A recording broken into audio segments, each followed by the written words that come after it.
الرحمن الرحيم الحمد لله رب العالمين الرحمن الرحيم مالك يوم الدين إياك نعبد وإياك نستعين اهدنا الصراط المستقيم صراط الذين أنعمت عليهم غير المغضوب عليهم ولا الضالين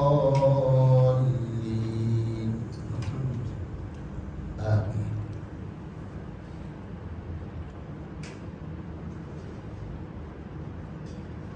سب سے زیادہ پڑھی جانے والی صورت ہے قرآن پاک میں، سب سے زیادہ پڑھی جانے والی صورت ہے. تقریباً ہر مسلمان کو، ہر صاحب ایمان کو، چاہے کتنا ہی دین ایمان اعمال سے وہ دور ہو، لیکن اتنا تو ہوتا ہے، آپ دیکھیں گے کہ اس کو سورہ فاتحہ یاد ہے. ٹوٹی پھوٹی یاد ہے، غلط سلط ہی یاد ہے، لیکن سورہ فاتحہ اسے یاد ہے. تو دنیا میں اللہ کے کلام میں سب سے زیادہ پڑھی جانے والی یہ صورت ہے. اس وقت اس کی تفسیر، اس سے متعلق کچھ ضروری باتیں عرض کرنی ہے. اس سے پہلے یہ عرض کر دوں کہ یہ جو مبارک مہینہ اللہ تعالیٰ نے ہمیں عطا فرمایا ہے، حضور اکرم صلی اللہ علیہ وسلم اس کے لیے پچھلے 2 مہینوں سے دعا مانگا کرتے تھے. اللہم بارک لنا فی رجب و شعبان و بلغنا رمضان. اے اللہ ہمارے رجب میں برکت عطا فرما، ہمارے شعبان میں برکت عطا فرما، اور ہمیں رمضان تک پہنچا. اللہ پاک نے اپنے فضل سے، اپنے کرم سے ہمیں رمضان تک پہنچا دیا. اللہ کا احسان ہے، اللہ کا شکر ہے، اللہ تعالیٰ کا فضل ہے. ورنہ بہت سارے لوگ آج بھی اس دنیا سے گئے ہوں گے، کچھ کل چلے گئے ہوں گے، اور بہت سارے لوگ جو ہے وہ دعا مانگنے کے باوجود بھی انہیں رمضان نہیں ملا ہوگا. ہم خوش نصیب ہیں، ہم نے، اللہ تعالیٰ نے ہم پر فضل فرمایا، کرم فرمایا، اور یہ مبارک مہینہ ہمیں عطا فرمایا. اس مبارک مہینے میں جو ہے، جیسے ہم تراویح کے لیے حاضر ہوتے ہیں، اسی طریقے پر قرآن پاک کے پڑھنے اور سننے کا معمول بنانا ہے. اس کے فضائل حدیث کی کتابوں میں ہم نے پڑھے ہیں، سنے ہیں. مختصراً یہ عرض کرنا ہے کہ حضرت رسول اکرم صلی اللہ علیہ وسلم اور جبریل علیہ السلام اس مہینے میں قرآن پاک کا دور کیا کرتے تھے.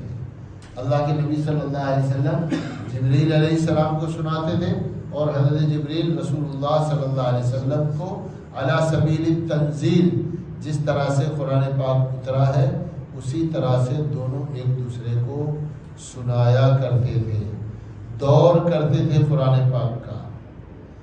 اسی سے علماء نے یہ بات لکھی ہے کہ اس مبارک مہینے میں اگر حافظ ہیں تو بھی دور کرنا چاہیے، اور حافظ نہیں ہے، ناظرہ خواہ ہے، ہم نے دیکھ کر قرآن پڑھا ہے، تو بھی ہمیں قرآن پاک کا دور کرنا چاہیے.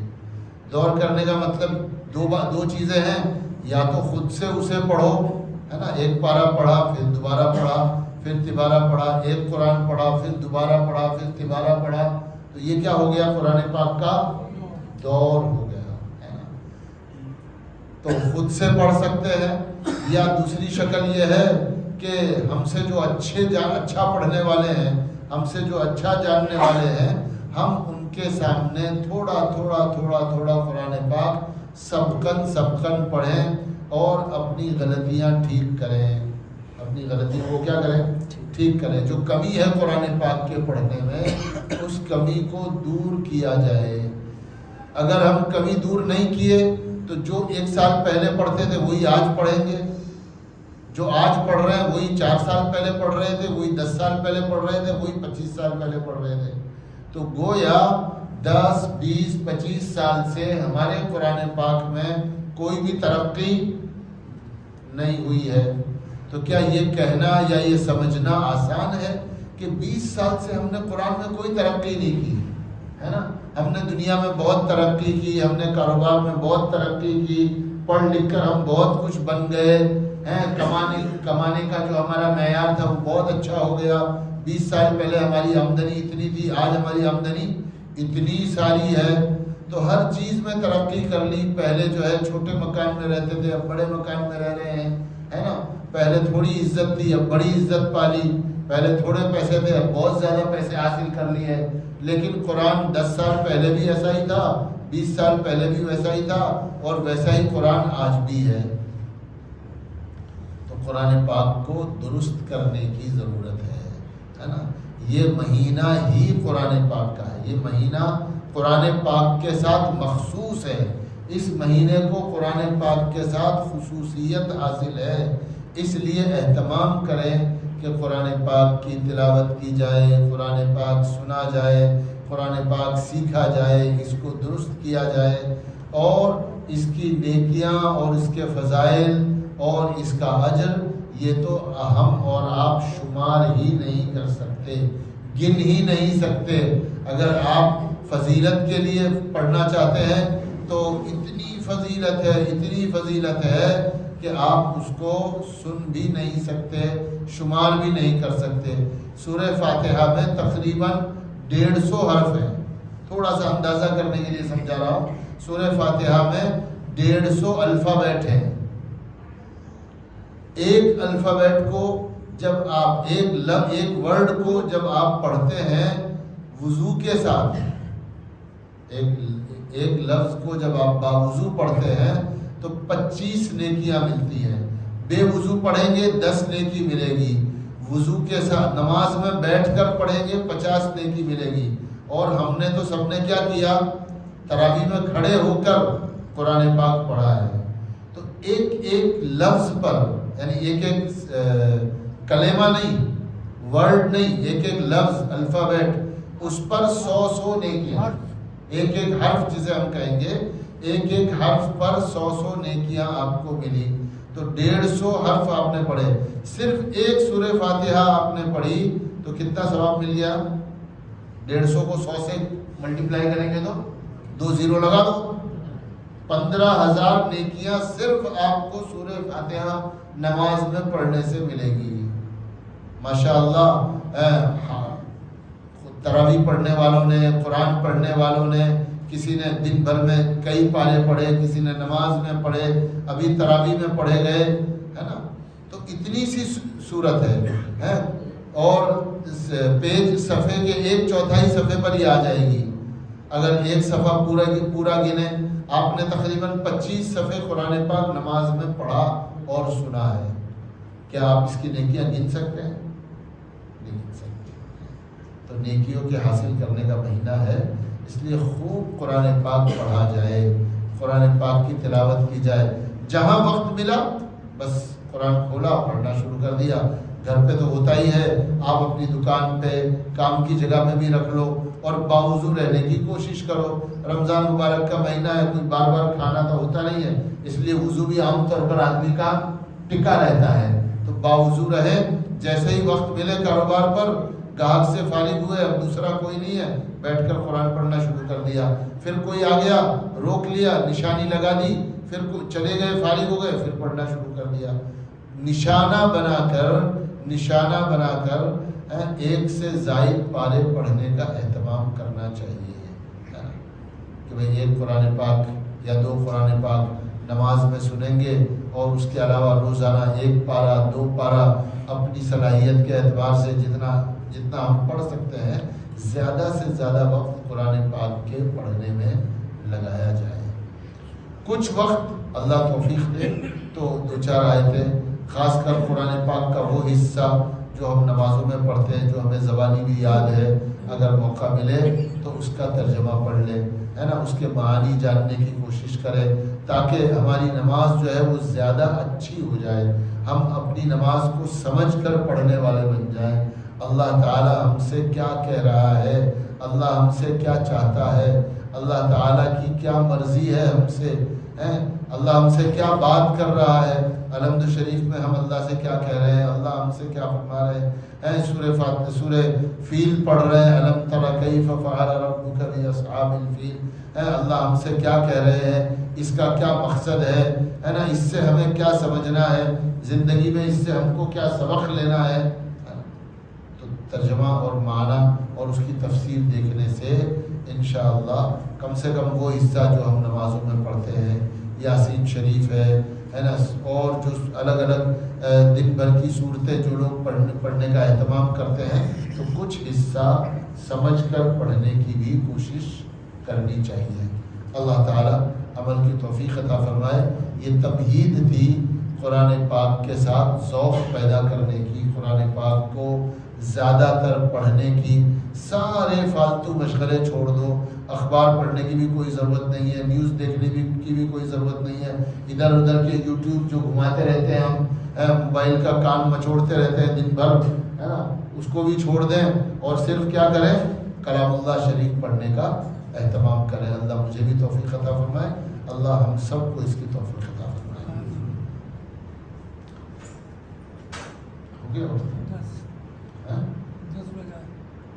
کتنی 15 منٹ ہو گئی؟ 10 منٹ. بسم اللہ الرحمن الرحیم. الحمد للہ رب العالمین. تمام تعریفیں اللہ کے لیے ہے جو عالموں کا رب ہے.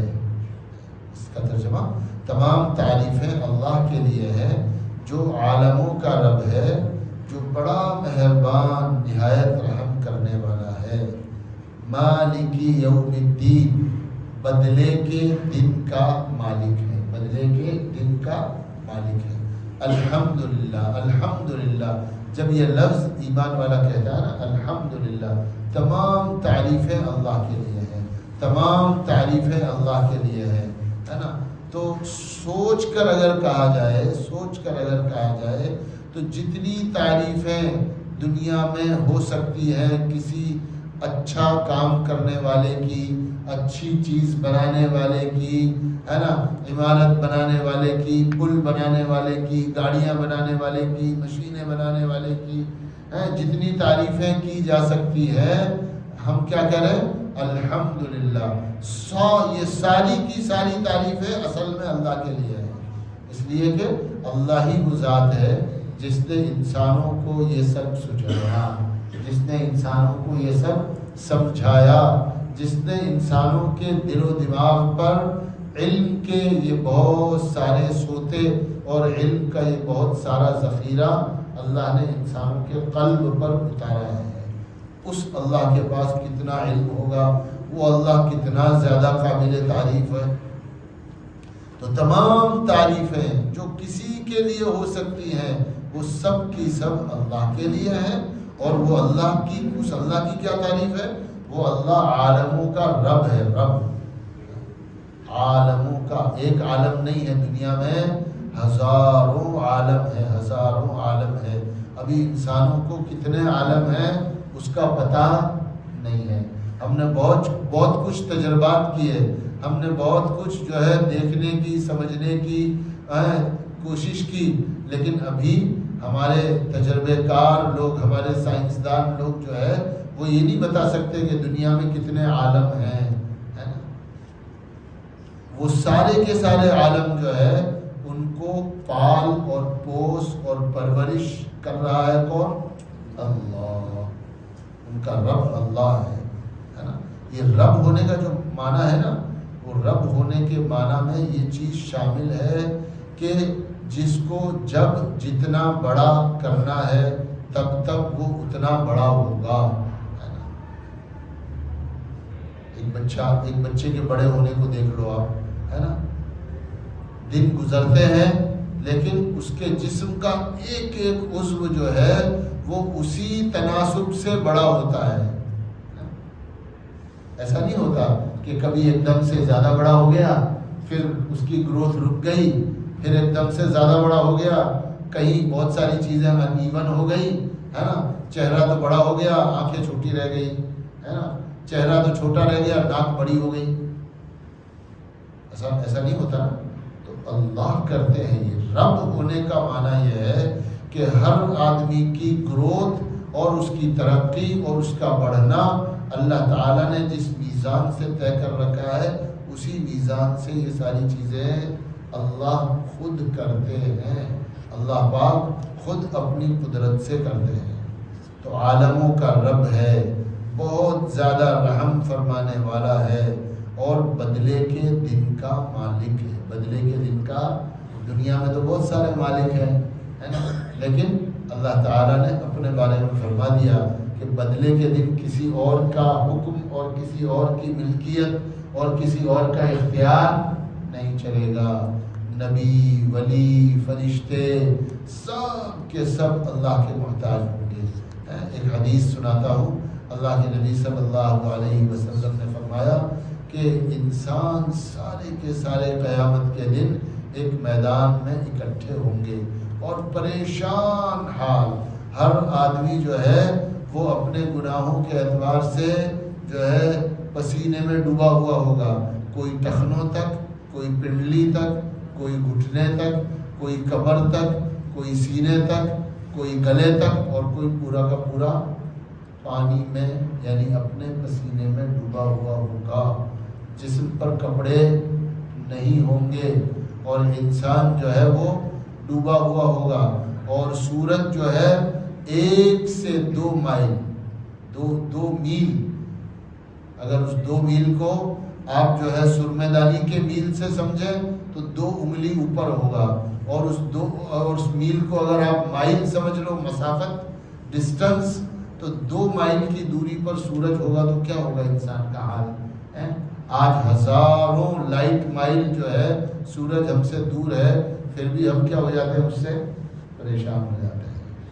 2 مائل کی دوری پر یعنی 8-10 کلومیٹر کی دوری پر سورج ہمارے سروں کے نیچے ہوگا اور جسم کھول رہا ہوگا، اتنا سخت ہوگا، اتنا سخت ہوگا کہ انسان کہیں گے کہ اللہ سے کہو کہ اللہ پاک ہم کو بغیر حساب کے جہنم میں ڈال دے، حساب بھی نہیں کروانا، اتنی تکلیف ہوگی۔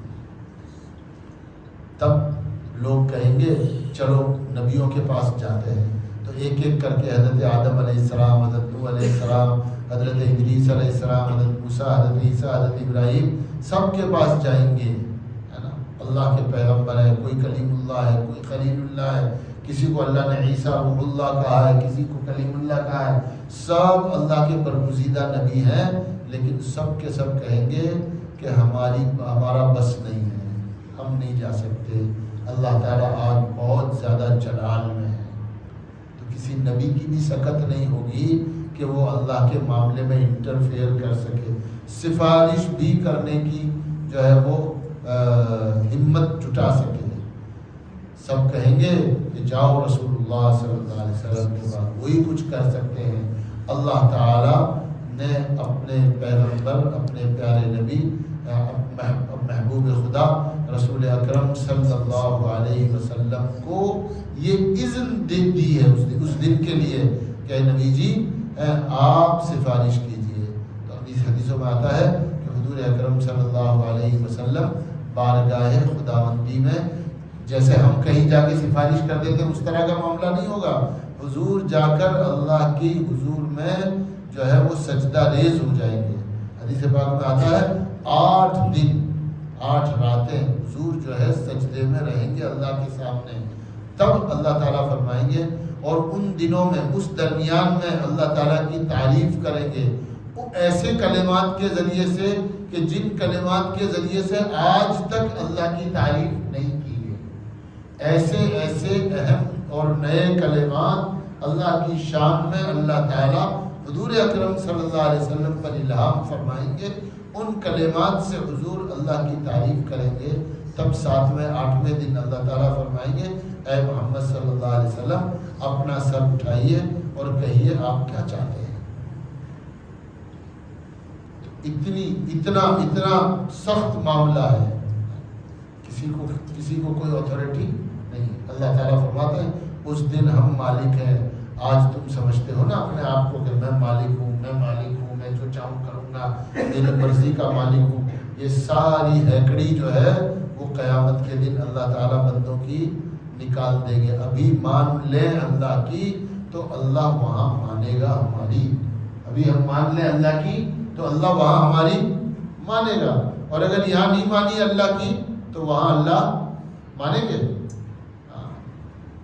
ایک اللہ والے جو ہے وہ بیٹھے تھے بازار میں, ایک اور اللہ والے وہاں سے گزرے, انہوں نے پوچھا بڑے میاں کیا کر رہے ہو؟ تو کہنے لگے کہ اللہ کی اور بندوں کی صلح کروا رہا ہوں. کیا کہا؟ اللہ کی اور بندوں کی صلح کروا رہا ہوں. سمجھنا بات کو. کیا ہوا کہ اللہ تو مان رہا ہے لیکن یہ بندے نہیں مانتے. اللہ تو تیار ہے ماننے کے لیے لیکن یہ بندے مانتے نہیں ہیں. ہمیں ٹائم نہیں ہے اللہ کے لیے, بلایا جاتا ہے اللہ کے گھر میں, ہم بھاگتے ہیں بازار میں.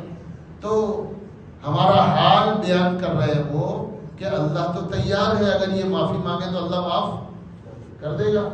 تو اللہ تیار ہے اور بندے تیار نہیں ہے. چلو بھائی.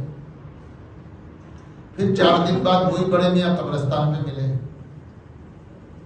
قبرستان کے دروازے پہ بیٹھے تھے. وہ انہوں نے واپس آ کے پوچھا بڑے میاں کیا کر رہے ہو؟ تو وہی کر رہا ہوں, صلح کروا رہا ہوں. تو کیا معاملہ ہوا کہ اب یہ سب ماننے تیار ہیں لیکن وہ نہیں مانتا. اب یہ سب تیار ہے ماننے کے لیے, مردے جتنے مان ہیں سب تیار ہیں ماننے کے لیے, لیکن اب اللہ نہیں مان رہا.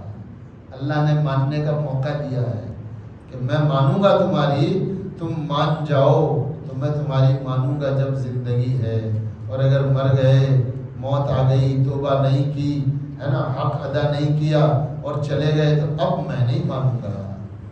اب اللہ دکھائیں گے اپنا پاور. مالک یوم الدین, بدلے کے دن کی اتھارٹی اللہ کے ہاتھ میں ہے. کسی نبی, کسی ولی, کسی پیر, کسی بزرگ ہے نا, کسی فرشتے کے ہاتھ میں نہیں ہے.